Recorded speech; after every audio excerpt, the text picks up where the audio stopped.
following is a non-verdict-based research versus show. The stats of the individual characters are not taken into consideration when determining aspects of the fight. However, the characters themselves are going to be represented in their fullest capacity outside of stats. This is versus universe.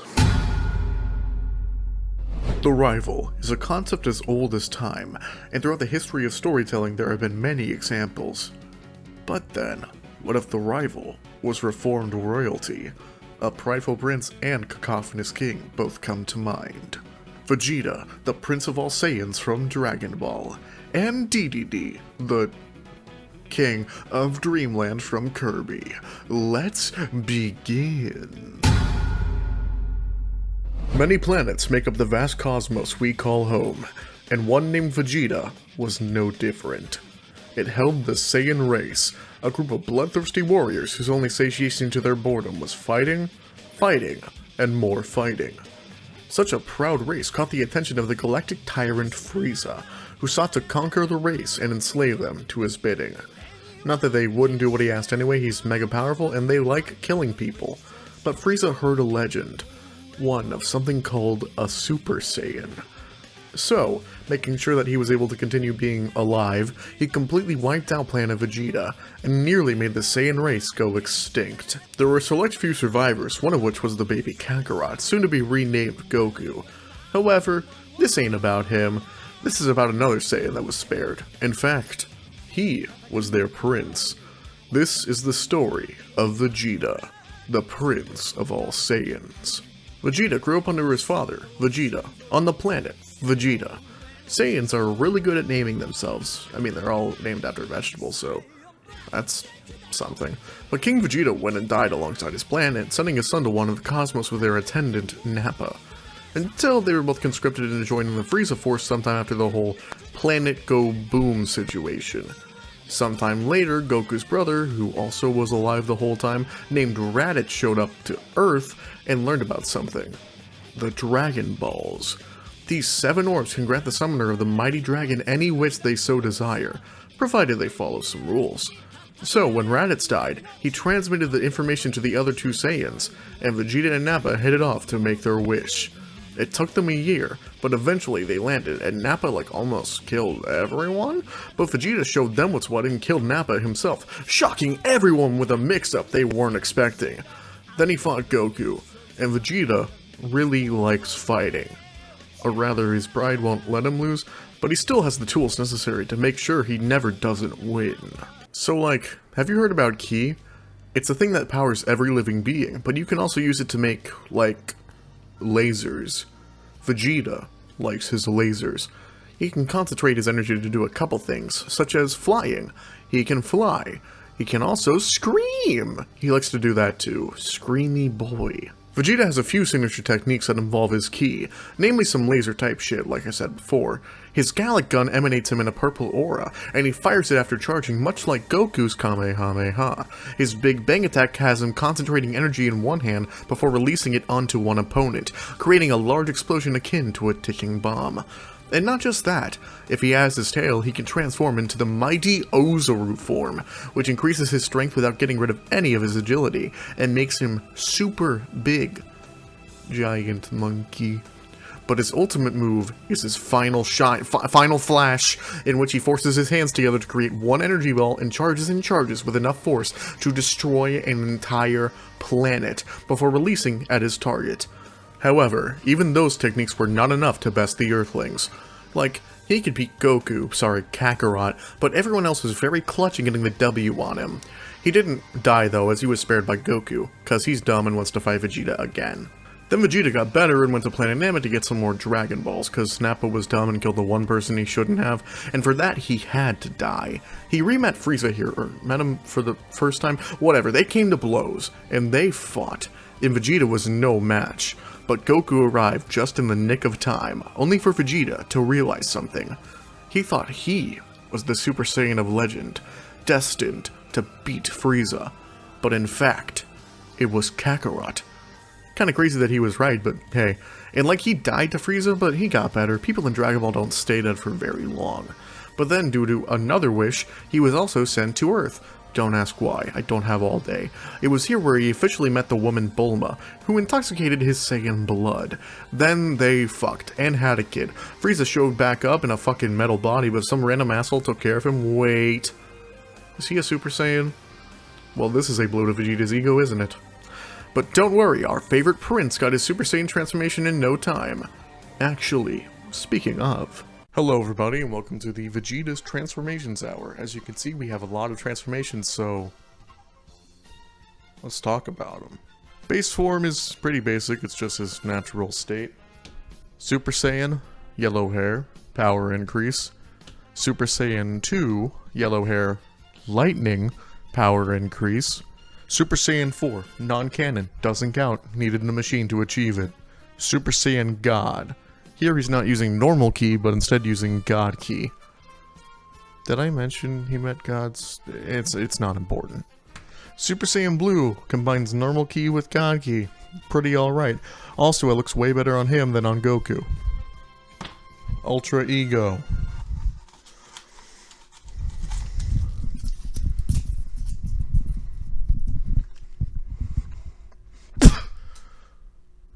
I don't like that one. Back to the plot, turns out the Super Saiyan from before was the time-traveling version of Vegeta and Bulma's son named Trunks, who joined their fight against the androids. By the way, they're fighting androids now. In the showdown against the ultimate android named Cell, a stray energy blast hit Trunks and killed him immediately. This spoke to Vegeta, who for the first time in his life, felt an instinct he hadn't before. That instinct to protect. Shame he wasn't any close to Cell in terms of power, but he helped get the W on him in the end. That counts in my book. Goku also died in that same fight, by the way. After many years of living with Bulma, now raising the child version of Trunks alongside her, he got word that Goku would be allowed to visit Earth for one day from the afterlife. And he kinda went apeshit to make sure he could best Kakarot once and for all, making a deal with the magician Babidi to grant him way more power than he had naturally. And while he and Goku fought, it was clear Vegeta had reverted to his monstrous ways. He couldn't handle the fact that he enjoyed a simple life and snapped, and took it out on Goku, who kinda deserved it, maybe, a little bit, but when a new evil revealed itself in the form of Majin Buu, Vegeta knew what he had to do. He said goodbye to his son and everyone else, and blew himself up alongside Buu. The prideful prince finally allowed himself to feel pride in someone other than himself, knowing Trunks and Goku would carry on the Saiyan mantle. Oh, and Gohan, but nah, not him. Too bad it did nothing, but this is a good spot to end Vegeta's character on. He did come back though. Like I said, nobody stays dead for long in this series. He lives out his days protecting the Earth and being a loving father and husband to his children and wife. But should you disrespect him, the Earth, or his darling Bulma, he won't wait to show you your final flash. I'll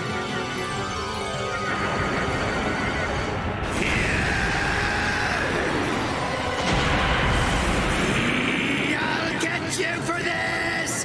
You won't escape my wrath! Jealousy is a powerful emotion, making us push ourselves in directions we might not otherwise. There's always that one person who is always better than us no matter how hard we try, and all we can do is push ourselves to do better. Or cope. For the self-imposed King of Dreamland, the Penguin King Dedede, there was one person he hated more than any other, the pink puffball, Kirby. He was incredibly jealous of Kirby's fame due to always saving the entire planet of Popstar, so he started cultivating skills to both aid his people and destroy that pudgy pink prick. Dedede's got a lot of skills, but the most notable is that mouth of his. He can suck like nobody's business. Also, due to his ability to control the airflow through his mouth, he developed the ability to fly. Like, actually fly. Not like Kirby does, where it's like a natural ability for him. Dedede taught himself how to fly. I just want to take a second here to demonstrate how insane this is. Imagine if you saw a bird and saw it flying, then taught yourself how to have wings. That's it. It's like that. Fucking Dedede. And that's not even talking about his loyal subjects, the Waddle Dees, who he keeps in his pants at all times. I'm not even going to question that one. He's also got some Waddle Doos, who are like Waddle Dees but a little meaner, and Gordos, who are spiky boys. And all of that doesn't even mention Dedede's main weapon up his arsenal, his hammer. So Dedede's hammer is kind of nuts. He already has super strength thanks to being around Kirby a lot, but he keeps his hammer stocked with a whole load of weaponry. Namely a jet propeller hiding inside that he can use to create devastating attacks. He's also got just like missiles in there, in case he ever needs to shoot a missile at Kirby. You know what, I get it, guy's pretty tough. But he doesn't have just one hammer. In addition to his jet hammer, when Dedede gets serious, he puts on a mask and dons his electric hammer. This bad boy has got some serious firepower under its belt, propelling Dedede so fast that he can catch on fire. And of course, it's got some electric punch to all its attacks. Now, you'd expect Dedede to use all this shit to actually fight Kirby, and he does, on occasion. Honestly, nowadays, Dedede is more helpful than harmful to the Pink Puffball, but back in the day, there wasn't a single adventure that Kirby went on where he didn't run into the royal adversary. Dedede matched Kirby blow for blow, but never quite managed to beat him. Then he figured, hey, if I'm always getting my ass kicked, why don't I just join Kirby's side? Well, some of the time. Usually just when all of Dreamland is at stake, which, if Kirby is doing something, typically, it'll end with a fight with a galactic deity of some kind. I'm not kidding, Kirby and by extension Dedede have probably met more gods in their lifetime than Percy Jackson. Or at least, godlike figures, but all the same, they defeat the bad guys with the power of friendship. Dedede is still that little bitch wanting a piece of the pie, though. He gets tricked into either helping the bad guys or getting brainwashed by them way too often. Seriously, this is becoming a pattern. Do we need an intervention? Oh fuck, wait, no, he's roiding out! Dedede has done some intense personal growth in the years. Days, months, it's not very clear between each Kirby game. He's always viewed the Waddle Dees as his subjects, and Kirby as his rival, but nowadays, it's a lot more friendly. So much so, in fact, that while helping Kirby aid the Waddle Dees in the Forgotten Land, he nearly sacrificed himself to save just one D. That's... fuck. That's what real men are made of. You can ridicule him all you want, but the minute you start talking ill of his subjects, King Dedede will show you the door. It's just a shame he's in an uphill battle with Meta Knight for Kirby's true rival, but I don't think Dedede wants to challenge him with a 10-foot hammer anyway. But hey, it's all in a day's work for the self-proclaimed ruler of Dreamland, his royal nemesis, King Dedede.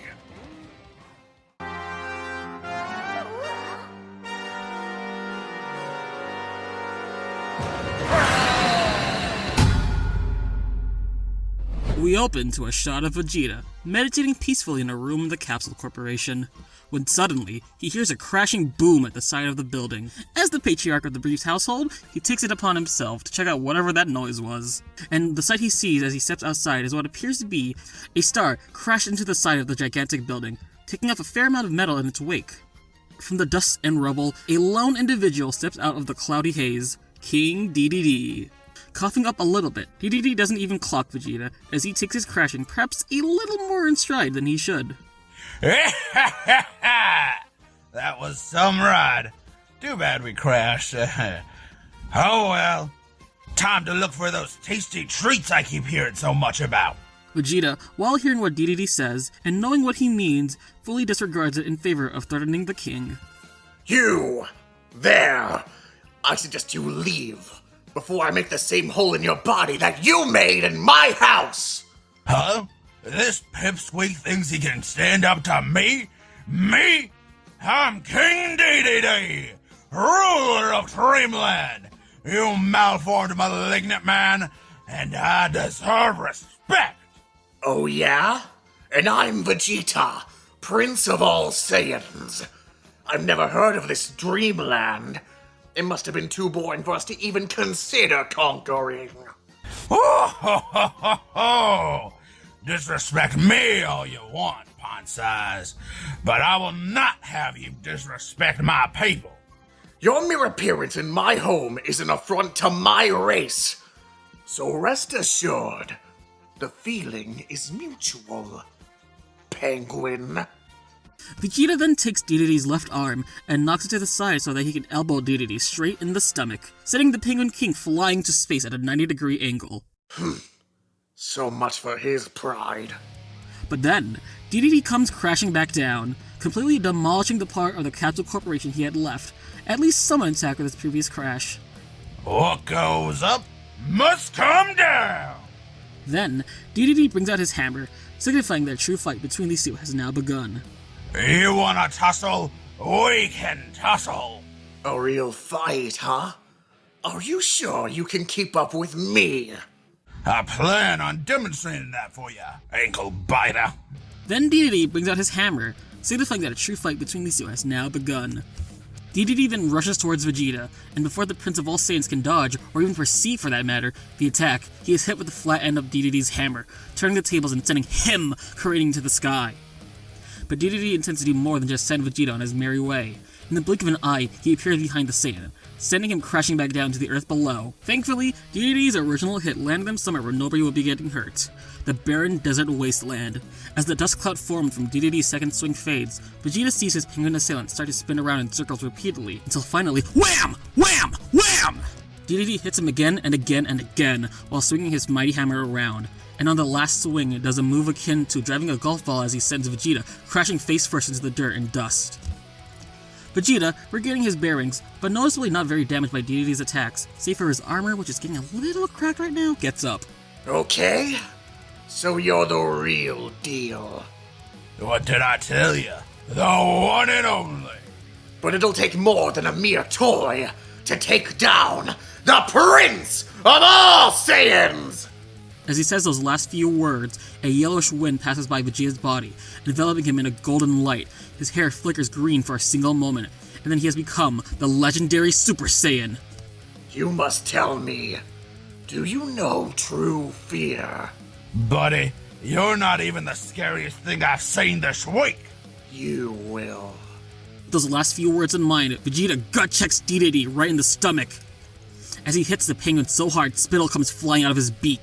Vegeta then does a kick with his left leg, sending the penguin flying upwards yet again. However, Dedede catches himself before Vegeta can appear behind him, and he begins flying away, in his own, quite frankly, dopey-looking way.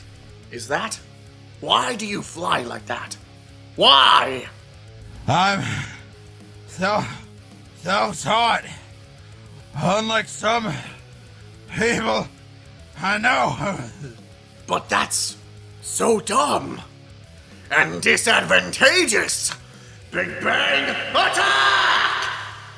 As soon as he says the attack's name, no sooner does a bright yellow ball of energy envelop the Penguin King's rotund stomach, as it pushes him downwards diagonally back towards the ground, and right before it reaches the apex of its arc, the ball of energy explodes right in Dedede's face, badly injuring but not defeating the Dreamland usurper.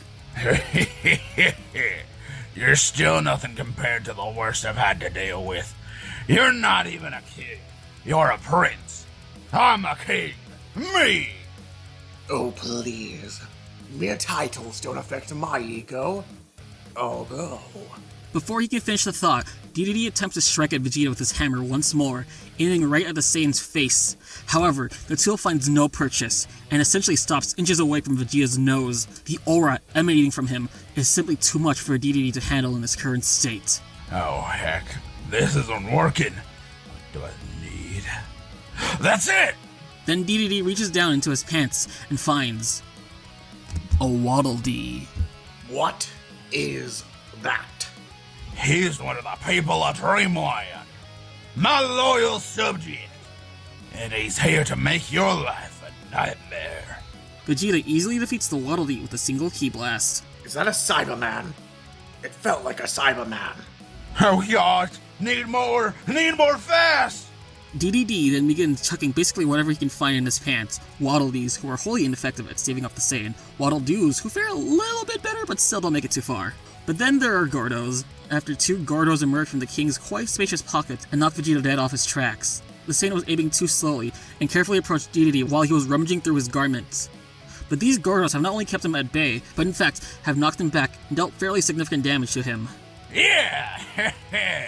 Take that, small fry. You ain't nothing compared to Dreamland's finest. Vegeta then gets up from 2 Gordo's attacks on him, reflecting a little on how he even got into the situation in the first place. Why haven't I won already? I'm the Prince of all Saiyans. I can best Kakarot. I've trained with literal gods, and yet this penguin still stands between me and victory. I can't go all out on him. It'd be too reckless. Oh, what's the matter? Cat got your tongue? Are you afraid of D? D!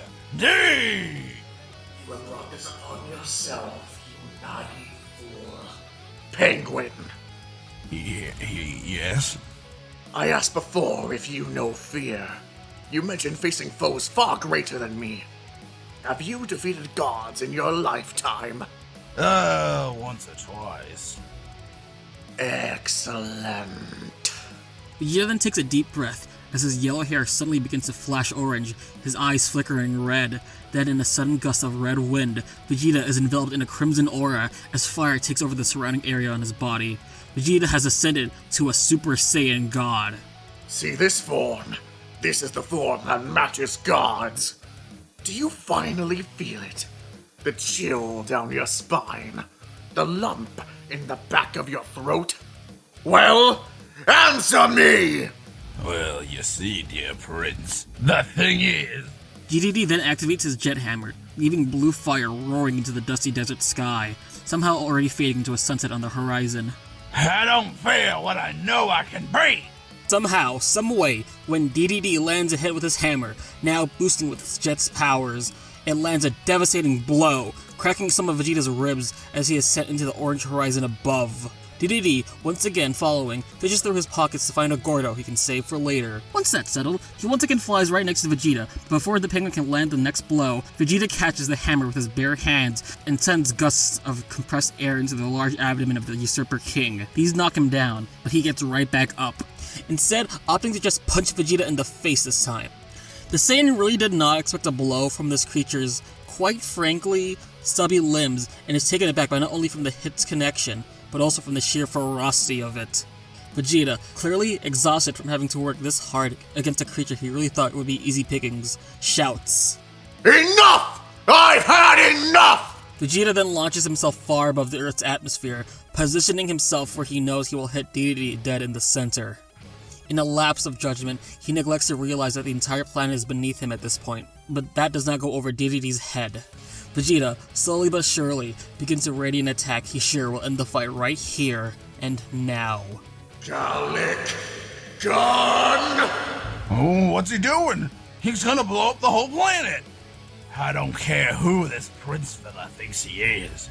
He is not getting in the way of me and my food. I came all this way for a reason. As the King of Dreamland huffs and puffs his way towards where Vegeta's attack is located, Vegeta has finally finished charging it, and is about ready to unleash the mighty Saiyan power the beam contains. Fire! Oh, heck.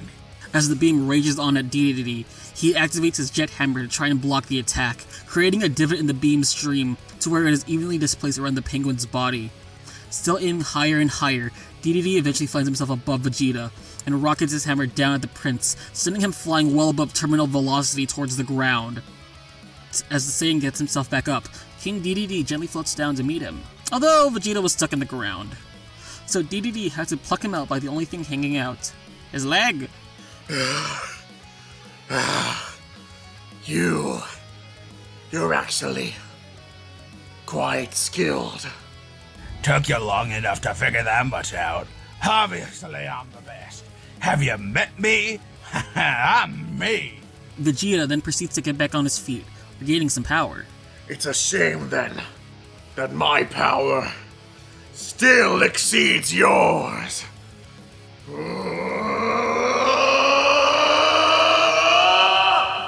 Vegeta then powers up for the final time. A cool blue aura surrounds him, as a flash of azure in Dedede's eyes precipitates a new transformation, the last transformation. Vegeta has achieved the power of Super Saiyan Blue. Yellow hair, red hair, blue hair. Buddy, you need to pick a style. You know, I'm not even going to respond to you. I'm simply going to charge this and see how you respond. Penguin. Fine by me. Sooner this is over, soon I can get my tasty treats. So bring it on. I can take whatever you dish out and then some. Vegeta then rises above the ground, both of his hands together, forming a tiny ball in his hands, gathering energy into the ball. As he does this, Dedede fires up his jet hammer, putting all of its remaining power into the jets, readying his own devastating attack. Final Blast! As the beam meets Dedede, he finds himself standing there in awe of the power of Vegeta's final flash, and before the king can get his hammer attack out, the beam meets its target. Dedede is extremely wounded by the final flash, and then out of nowhere it gets launched by his still charged hammer attack, right to where Vegeta was charging the attack. As I suspected, I was stronger. No. Fair. That was cheating. I had an attack, and you made me miss it. Spoken like a true warrior. Whatever. You're going to be put to work now, I'm afraid. See that building you damaged? That's my wife's building. And the pain that I've caused you with my attacks is nothing compared to her wrath. Okay. Can I still get some good grub? Fix our walls and maybe I'll treat you to Earth cuisine. Nah, I'm afraid I'll have to take my leave. Bye-bye, Pipsqueak! Dedede then summons a warp star, ready to not face the wrath of Bulma Briefs. As he summons the star, Vegeta then promptly proceeds to explode it with a single ki blast. Oh ho, you aren't going anywhere. We end on the image of Dedede hard at work for the first time in his entire life, trying and ultimately failing to fix the walls of the Capsule Corporation. As Vegeta sips on a nice, cold earth beverage, he tap, only for his wife to find him and make him help Dedede out. Maybe now the two will find time to respect each other. Or maybe after another quick sparring session. After all, fighting is the language of the Saiyan race, and its lexicon is all too familiar to Prince Vegeta. As the beam meets Dedede, he finds himself standing there in awe of the power of Vegeta's final flash, but readies his hammer just in time to do what he did to Vegeta's Gallic gun. As the beam dissipates around him, Dedede then finally begins to walk forward, to finally meeting Vegeta face to face.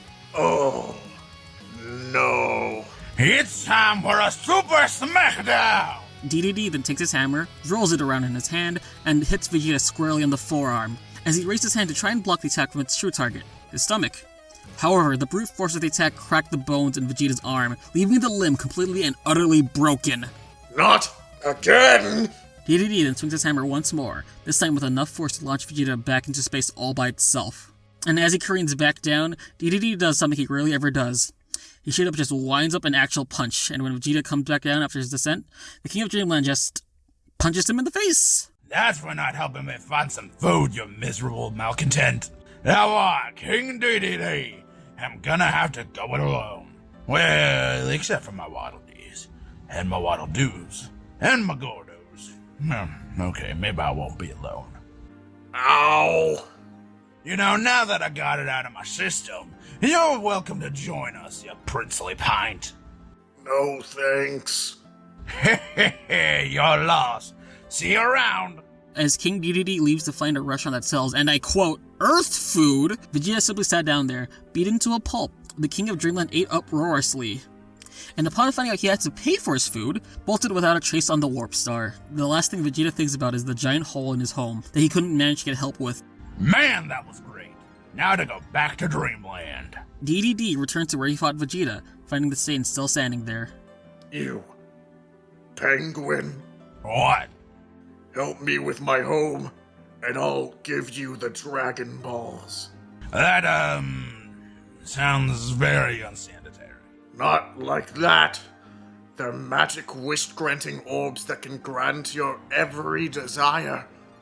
Help me repair my house, and I'll let you get a wish. Well now, this I'll have to see. Consider me your helper, Saiyan. As the months pass and they repair Capsule Corporation, it comes time for Dedede to make his wish, and as the mighty Shenron appears before the King of Dreamland, Dedede has but one wish he can think of to get for himself. Mighty Dragon, I wish for limited Earth food back on Dreamland. God damn it.